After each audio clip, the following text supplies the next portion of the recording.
What is up, everybody? Man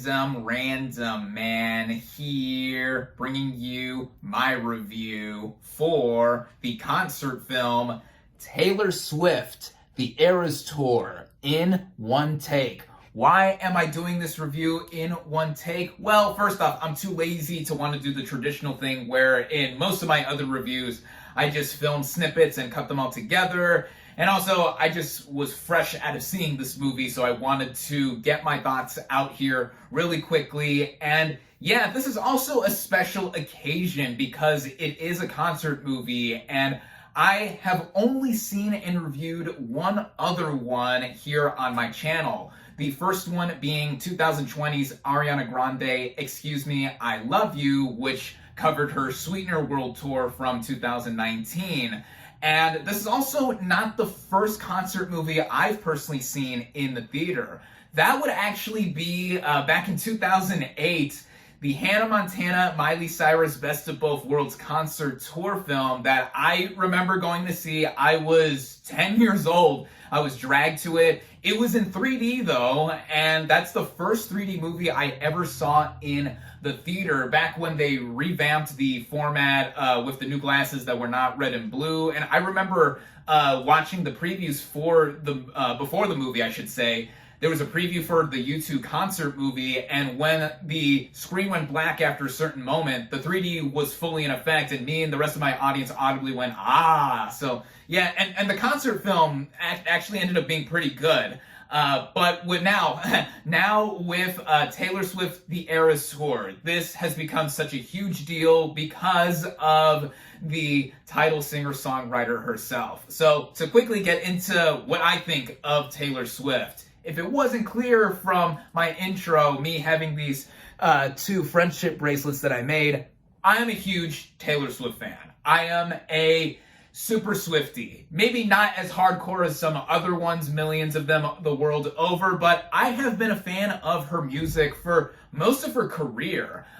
Speaking of the Miley Cyrus Hannah Montana World Tour concert movie thing from earlier, it was in 2008, 2009, so after that movie was out, that was when I became aware of Taylor Swift and who she was. I remember some of the first songs of hers that I've ever heard were on Radio Disney. If you remember that, you're a real one. So like songs like Teardrops on My Guitar, then getting into when she got even bigger, stuff like You Belong With Me, Love Story, songs like those. I was in middle school when she was getting big, and then now, a decade and a half or so later, she is the biggest she's ever been in terms of popularity, and she is just one of the most iconic figures of the 21st century thus far. Not just with her music, but also how she is. She's a savvy businesswoman, and she's also changed a lot of the music industry with what she has done. If you recall, there was the highly publicized dispute over her trying to buy back the masters to her first 6 albums. She switched record labels with her 2019 album Lover, and yeah, after a bunch of back and forth and disagreement, she just went ahead and thought, hey, I'm just gonna go ahead and re-record those first 6 albums. And yeah, doing that, of course, garnered her more acclaim and fame, all this other stuff. Yeah, I absolutely love Taylor Swift. And if you personally want to know my favorite albums / eras of Swift's, it would either be Fearless or 1989. In fact, take a look at this. I have an unopened, sealed copy of Fearless, the original release, the Target exclusive edition that comes with a bonus DVD. And I remember this was in a donation box at one of the libraries I used to work at, and I took it for myself. Shh. This has got to be worth something though either way, but yeah, no, again, either this or 1989 is my favorite album she has done. And speaking of that, the re-recorded version of 1989, we're about 13 days away from getting to listen to, 13, the lucky number of Taylor Swift herself. But yeah, I was excited in terms of now this movie, talking about the movie, I was excited to go ahead and see this movie upon announcement because, one, I was one of the people that couldn't get tickets to the actual Eras Tour, and I would have enthusiastically gone to it because it would have been the legit concert tour, world tour, just first legit concert period that I would have ever gone to. I'd never been to someone's concert, whether it was a major figure or someone like that, ever.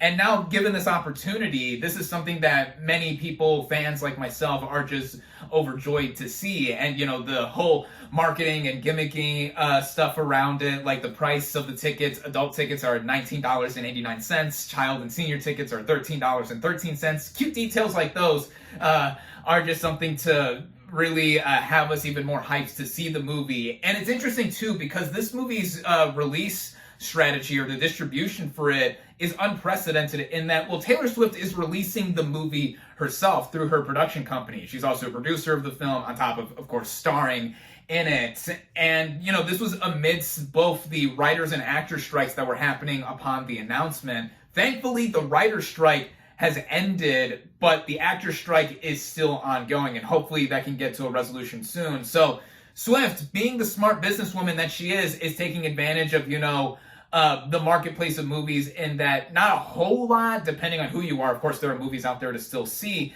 Depending on who you are, like, you know, movies are not as big as they were over the summer in this current season. And now looks to be the biggest movie of the fall season anyway. And again, yeah, I was just hyped to see this thing, going to see this. Of course, you see, I've made these little friendship bracelets. It says Fearless and then Lover, both of these. And I tried matching the colors to the tones of the album covers. And yeah, I am indeed a fearless lover of one Taylor Swift. And yeah, seeing this movie, having just seen this movie, look, I'm going to cut to the chase. I'm not going to mince words right away, or I am not mincing words right away. I love this movie. I loved it. I mean, this is nearly 3 hours of just seeing the tour, specifically the 3 sold-out shows that Swift played or performed at the SoFi Stadium in Los Angeles, California. And they've been stringed together to just under 3 hours in length. And to go over some of the craftsmanship, just seeing this objectively as a film as a whole, as a concert movie compared to some of the other recent ones that I have seen, this is one of, if not probably the best I have seen put together. There's a lot of footage, of course, that is put together, taken from 3 separate shows, to try and make into a cohesive presentation of what she did over the summer, at least on the North American leg of her tour, here in the United States specifically. And yeah, just seeing the production. This is an immaculately put together kind of look that we have, with the stages, the LED screens that are on the floors of the stages, the walls, and just everything put together. I mean, it's so huge, and it's clear that this was such an expensive undertaking, but also an ambitious one, just to have all of the moving parts, all of it put together. And of course, obviously paid off. You know, Swift is, like, you know, gonna have, by the end of the tour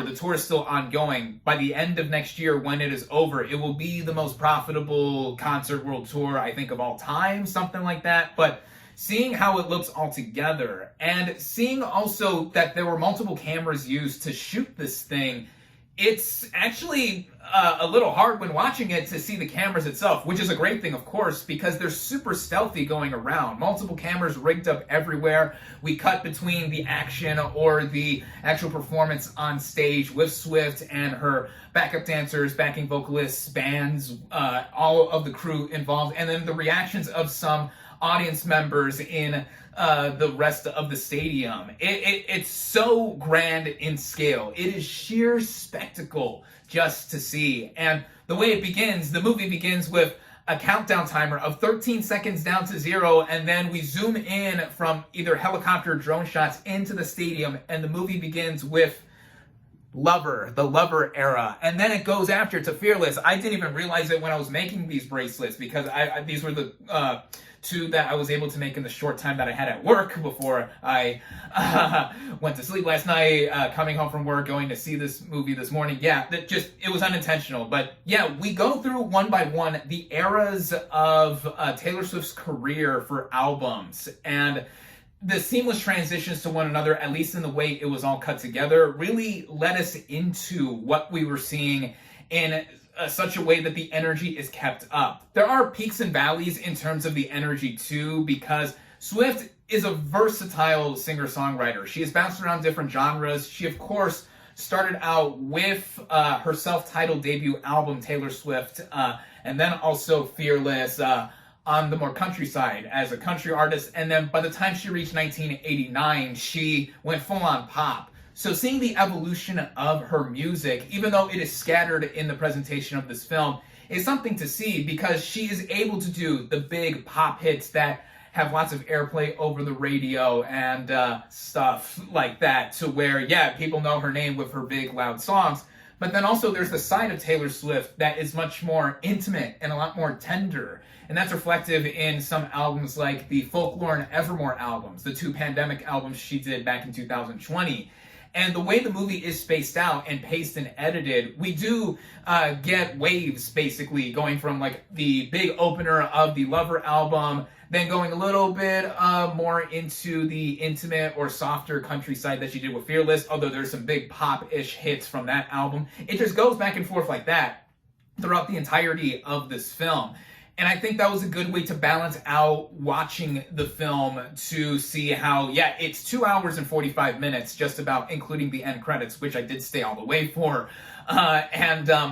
You see that it is something that Swifties everywhere are just going to be bejeweled, to put a pun of intention, to experience all around. And again, yeah, just this production, the way it is shot, the way it is edited, the directing by Sam Wrench, just taking all of this and putting it together for a vision. Also the vision of Swift herself and telling a big story or multiple stories with her singing and songwriting. It's clear, you see why she is someone who is basically the biggest pop star in the world right now. Even if you're not a fan of hers, it's eye-opening to see what she has done, what she's done in growing, and just basically showing how much talent she has as someone who has been in this industry now for most of her life. She's 33 now, and she looks to have no sign of stopping in terms of doing music. And yeah, just seeing her as a performer too. She's not a dancer per se, but the choreography done by Mandy Moore, not that Mandy Moore, but Mandy Moore, the choreographer, with her and her backup dancers, what movements she has to do while also maintaining composure to sing on stage. And then again, also just with how we see the crowd and hear the crowd on top of the music too. When the movie began too, once we go into the stadium, the sound in my theater, wow, it was overwhelming, I think, in the best way, because it really did feel like I was in the concert or at the concert personally. And it's the next best thing to being there if you didn't actually get to go, because we see different highlights or moments in between with the cameras going and just seeing different songs performed all around. Also, one thing that a concert movie like this has over, depending on where you sit at an actual concert, is that we get to see Swift up close, whether it's in the acoustic set or her performing on stage with the piano or guitar. In some of the more quieter, softer songs, we get to see the emotion that she has within the music and a bunch of other stuff. And of course, talk about the music. It's Taylor Swift. You're either a fan of her or not. Of course, I'm such a huge fan, and I found myself singing along to most of it anyway. And it was just something that, you know, one could really just have a big party with if you went with a huge crowd, or going with a huge crowd, fans, friends, family, whatever. So like with myself, having moments of where, yeah, a lot of songs just maybe either feel chills, feeling emotional, or just, you know, feeling all the energy and the extravaganza all around. It filled me up with such joy watching it all there. Now, with it all going together, all paced together just as a movie, again, it's nearly 3 hours, but it went by like that. Honestly, it went by in a snap, just with how everything went along and it being strung together. I will say that in terms of issues, if I had any really with watching this film, of course, certain choices of how long certain sets ran for and were cut together before moving on to the next album or era. There are certain songs that don't get as much time, or I should actually not that per se. Like certain songs weren't chosen with enough time, maybe. So for example, the Speak Now era, she just re-recorded that album and released it over the summer. Only one song is played from that era, and that is Enchanted. And luckily, that's my favorite song from the album. And every time I hear that song, it makes me want to cry. But that's the only song when we transition over to the Speak Now era. And then the debut album, self-titled album, I think there was only one song there too, Our Song, during the acoustic set. It was only that song and You're on Your Own kid. And yeah, more albums get time to shine than others. It's clear which ones were the more popular ones. Like 1989 had a lot of songs dedicated to being performed and shown, at least with this film presentation. I mean, there were songs I wish I would have heard. I would have wished to have heard Cardigan from Folklore, Wildest Dreams from 1989. But even with that, having this come together as a package, as something for Swifties and fans alike, of course, this is something that they're just going to have a ball or a blast with in seeing. If you're not a fan, if you're already an adamant hater or detractor or contrarian to Swift's music, who she is, whatever, I mean, there's little reason for you to see this. Or if you're not oriented with her music in particular, if you know only a handful of songs or have little familiarity with her, I think it would be of some things one would get out of it, just seeing how and why she has become so big as a superstar the world over in terms of music. So getting a taste of that, whether you're going to come away being a fan or not, just getting to experience this moment, this pop cultural zeitgeist moment, is something that I think is valuable. Also because of the new prospect of having concert films like these being recorded and released in theaters. A lot of them are through streaming services, but the fact that this went to and got to theaters and such, I mean, it's something great to get a lot of us who didn't get to experience the actual Eras Tour, at least wherever it would be. This is an opportunity for all of us to see it and just have a lot of fun and experience everything together. And it being released worldwide too, that is something that I think all of us Swifties are grateful for regardless. And it's this is honestly one of my favorite movie-going experiences of the year thus far, even though mine was very particular. If you caught my movie ticket stub I showed earlier, I saw this thing at 10:20 a.m. Yes, earlier this morning. I was the only one there aside from a mom and her two daughters all the way in the back. So at least with that experience I had, I would have wished or loved to have experienced it with a much more packed crowd. Later show times were more packed, but I wanted to see this thing as soon as I was able to this morning on a Saturday. And it was also kind of good that I watched this on its own just as a film overall too, not only having moments with myself, singing my heart out, all that stuff, but also seeing it as a film and how it came together, as it really came together to be something that felt so complete, like a full meal for Swifties and everyone over. And I hope everyone that gets to watch this film is going to have a better experience than I did. Not that I had a bad one at all. No, I still had a great time watching this movie in an almost semi-private kind of setting, to where I was in the middle section, best seat of the house, so to speak, watching the movie. But yeah, if you couldn't already tell, if it wasn't already clear, or I'll re-emphasize it again, I loved Taylor Swift, The Eras Tour. This is also now one of my favorite movies of the year, since yes, this is a film, a movie, a motion picture, a presentation of a concert, it may be.